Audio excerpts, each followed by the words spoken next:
robar un poquito al descanso y al menos 10 minutos para la discusión, el debate o los comentarios. En este momento se abre a la audiencia la posibilidad de intervenir en cualquiera de los temas que se han expuesto durante la sesión.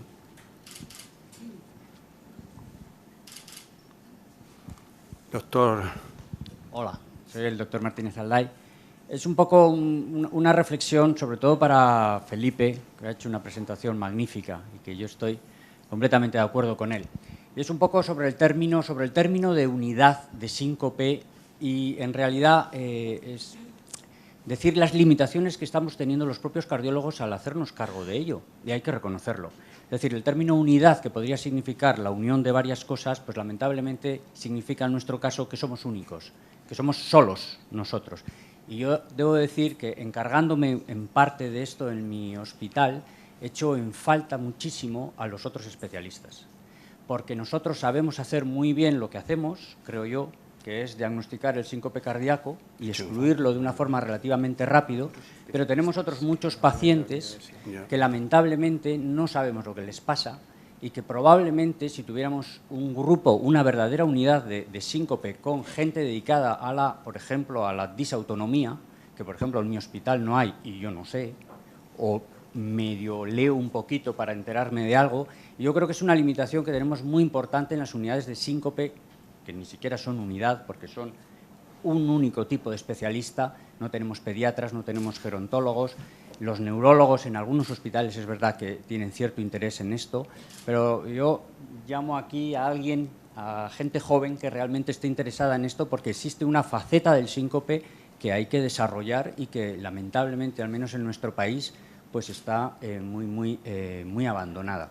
Supongo que estarás conmigo. Bien, me parece que quiere contestar el doctor Sten. Bueno, nosotros realmente lo cierto es que el planteamiento nuestro es el contrario.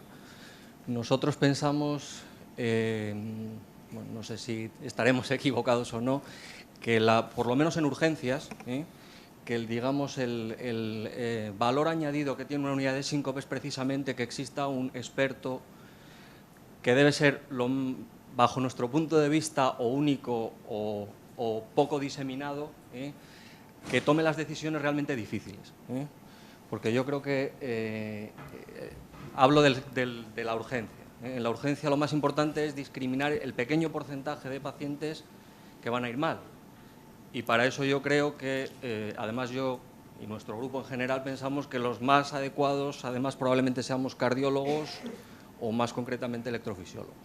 Estoy contigo en que luego para el manejo, digamos, ambulatorio, general, de pacientes, para llegar a diagnóstico y manejo de pacientes concretos, pues sí que efectivamente haya que tener una colaboración con otras especialidades. No sé si... Yo estoy completamente de acuerdo contigo, pero el problema es que el paciente que llega a urgencias, claro, yo no sé cómo lo interpretáis vosotros, pero el paciente que llega a urgencias por un síncope y lo ve la unidad de síncope, es un paciente de la unidad de síncope. Evidentemente, hemos descartado que sea cardiológico. El problema que hacemos es, nos olvidamos de él, lo derivamos a quién. Ese es el tema. Yo asumo ese paciente como mío y el problema que tengo es que hay facetas, áreas de conocimiento que no son mías y que ese paciente se beneficiaría realmente de otro tipo de experto que no existe. Ese es el problema. Claro, yo no me olvido del paciente y de hecho me hago cargo de él, aun sabiendo que no es mío, entre comillas. Ese es un poco el planteamiento que yo hago. Por supuesto que decimos, no es nada mío. Vaya usted, ¿dónde? Si tú has puesto un cartelito que pone unidad de síncope. Yo veo ese un problema muy frecuente.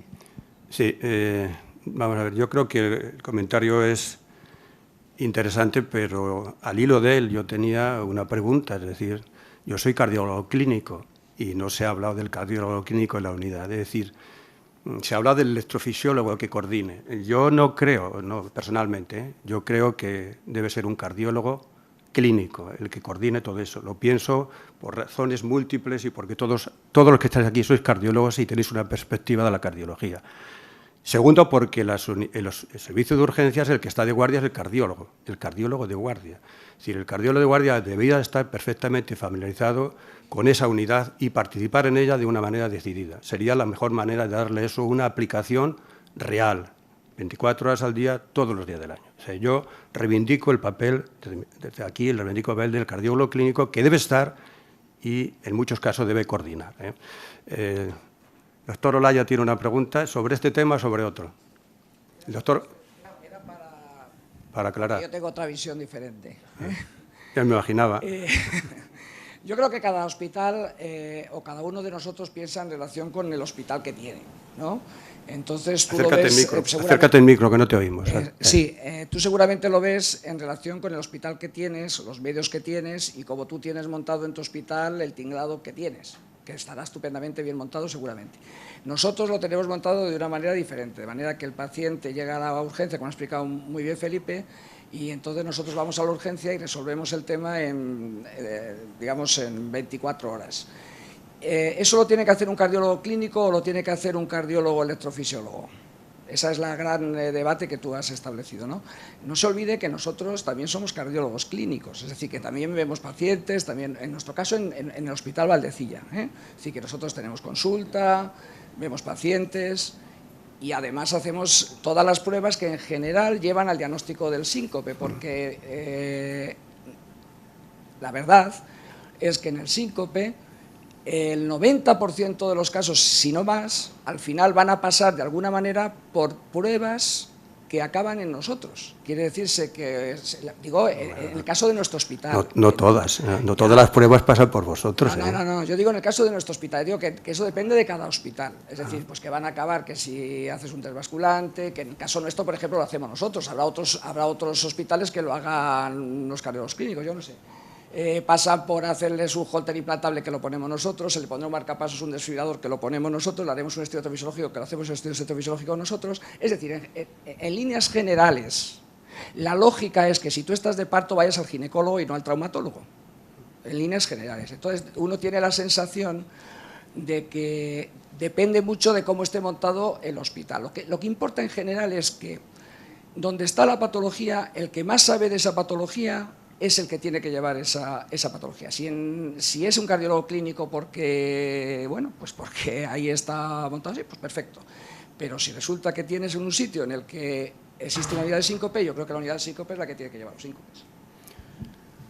Bien, podríamos ampliar este comentario. Yo creo que el debate está abierto. Yo pienso que, como tú has dicho, la unión hace la fuerza y creo que aglutinar fuerzas es importante y la presencia de un especialista en cardiología, ahí yo creo, para mí, de mi punto de vista, creo que es clave. Sin duda, el electrofisiólogo ocupa un papel, claro que lo ocupa, lo sabemos todos y, de hecho, lo sabemos tanto que con frecuencia los utilizamos, no hay ninguna duda. ¿Alguna otra pregunta o comentarios? El doctor, ¿quién? Ángel Moya, por favor. Yo quisiera aprovechar porque de los otros dos casos que se han presentado son muy interesantes. Entonces yo hacer un comentario más clínico, porque el tema, como has comentado, el otro es muy interminable, yo también tengo una opinión, pero creo que ya se ha debatido. Y yo creo que es muy interesante. El primero, porque yo creo que vale la pena insistir en el diagnóstico que se ha hecho con la mesa basculante. Porque evidentemente, cuando uno pone a un paciente de pie en la mesa basculante y el paciente hace algún tipo de bradicardia o bloqueo, la impresión de que aquello puede ser un componente neuromediado. Y aquí el diagnóstico que se hace directamente, sin tener un registro, es de bloqueo infragisiano. Y yo creo que aquí vale la pena, de cara a la audiencia, porque por premura de tiempo no se ha podido hacer, el matiz exacto con el que se ha analizado, que a mí me ha parecido brillante. O sea, el paciente se taquicardiza un poco al ponerse de pie, y cuando un paciente se bloquea con taquicardia, eso es un bloqueo orgánico. Cuando un paciente se bloquea con bradicardia, eso es un cuadro neuromediado. Entonces ese paciente se taquicardiza un poco y hace un bloqueo 2-1. Por lo tanto, en principio, no es un cuadro neuromediado, es un bloqueo orgánico.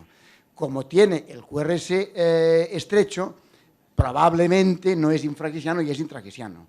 Por curiosidad, hubiera estado bien verlo, pero yo creo que lo que tenía interés, porque no has tenido tiempo, pero evidentemente que ese es el planteamiento que se hizo y de cara a la audiencia, yo creo que el matiz es importantísimo y a mí me ha parecido brillante. Y en el segundo, yo, claro, lo que no sé es si, por alguna razón, no hubiera valido la pena hacer a este paciente un test de acetilcolina para confirmar el diagnóstico. O sea, lo habéis confirmado luego casi adjuvantibus. Pero mi pregunta es, siendo lo severo que era el síncope, porque con nitroglicerina al lado probablemente el riesgo no era muy alto, era más alto haciendo el síncope en la calle con esfuerzo.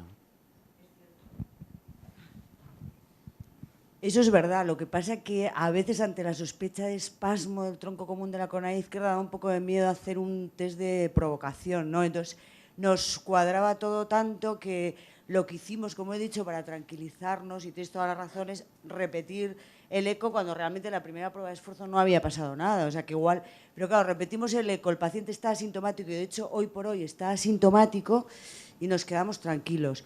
Tu caso también es súper interesante. Y te quería preguntar si podría tener algún papel la ablación en el tratamiento de este caso. Hombre, en principio, la ablación que está descrita en estos casos es del extra que se ve espontáneamente y que desencadena la fibrilación ventricular. Claro, este paciente solo hace extras cuando va a hacer la arritmia maligna. Claro, si a lo mejor, por ejemplo, a pesar del tratamiento con verapamilo, o si luego pues tuvimos que poner alguno más, lo hiciera, pues quizás si le pudiéramos dar a lo mejor una dosis de Isuprel que hiciera solo extras sin desencadenar esta arritmia, se podría probar. Pero la ablación de la fibrilación ventricular desencadenada por extra hay que hacerla en principio sobre el extra. Nosotros hemos hecho un paro 3 en pacientes que tenían extras espontáneos desencadenantes. Pero en esta la dificultad es de este tipo. Pero es otro planteamiento si no está contra las cuerdas, claro. Me parece que sí merecía la pena estos dos casos, que son casos interesantes, ¿no? Yo respecto al último caso, es curioso porque el espasmo parece que se produce durante el esfuerzo y la historia natural del espasmo generalmente es en reposo, es decir, es un comportamiento también extraño, ¿no? Que sea el esfuerzo el que induzca el espasmo, ¿no?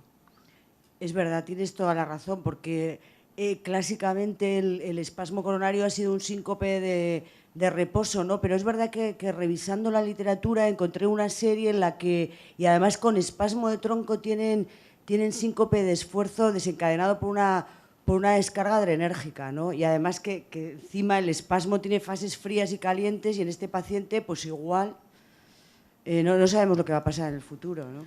Sí, realmente se explicaba porque la componente muscular del tronco es muy escaso y por consiguiente el espasmo importante como el que se debe producir aquí para que produzca una disfunción ventricular tan grave de un espasmo muy severo, ¿no? Es decir, habría que aceptar que el componente muscular en este caso puede tener una relevancia mayor de lo que habitualmente es. Y respecto a lo que tú comentabas, yo sí me fijé, y la frecuencia sinusal no varía mucho, ¿eh? No sé si sube mucho, pero yo no veía, por eso yo comentaba si era nodal o era intranodal, porque no veía realmente que la frecuencia sinusal subiera claramente, ¿no?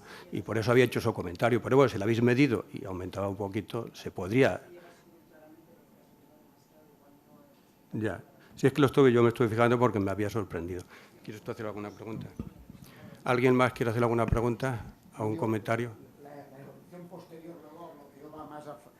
La evolución posterior a bloqueo va más a favor de que sea orgánico también, ¿no? Lo que hemos sí, no, es que llama la atención un poco que el QRS sea tan estrecho en ese perfil, ¿no? Claro que si es intragisiano, efectivamente, pues puede haber un QRS que no sea estrecho, que no sea ancho. ¿Alguna pregunta más del fondo de la audiencia? ¿Algún comentario? Bueno, pues entonces le hemos robado los 10 minutos al descanso. Muchísimas gracias a los ponentes por sus magníficas presentaciones.